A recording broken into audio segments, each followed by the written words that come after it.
Thank you very much to Mel Dixon, who has agreed to talk to us about her experience of having 2 children with a rare disease and going through the process of genomic testing. You a few questions, and the first is, can you just describe to me what took you to seek medical advice? I think initially for your son and then later for your daughter. So could you just talk me through that a little bit?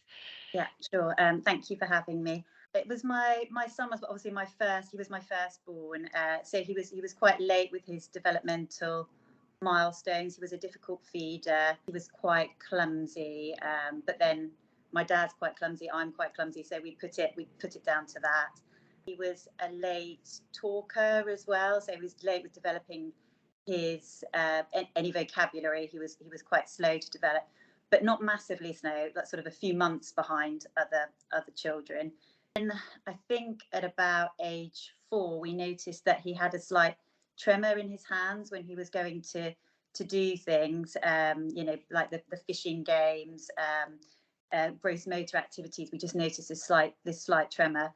Really, we just over the years sort of thought the tremor was getting more noticeable. We noticed it, when he would wake up, it would almost be like his whole body would shake.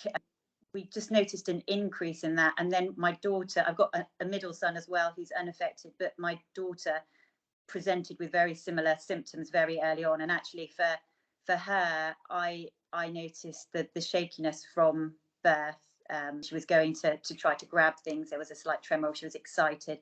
We noticed that. So I think that was always the anomaly, fit into just a developmental, not just, but, a developmental delay pattern. It took a while, didn't it, for you to get a diagnosis? And that ended up with you going through this process of having whole genome sequencing for the whole family. Can you tell me a little bit how that felt, waiting for results? Really difficult. I know you're told not to Google, but we had Googled, so we knew we were potentially facing some very difficult diagnoses.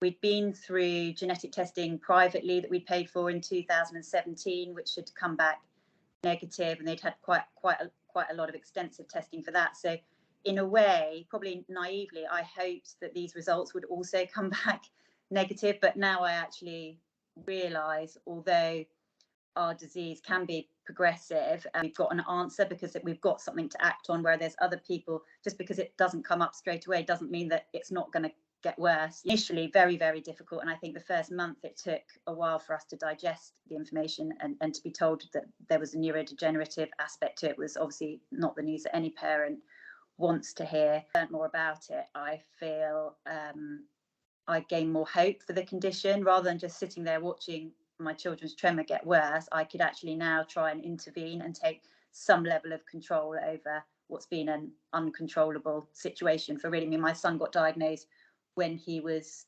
13, I think, so it had been a bit of an odyssey to get there.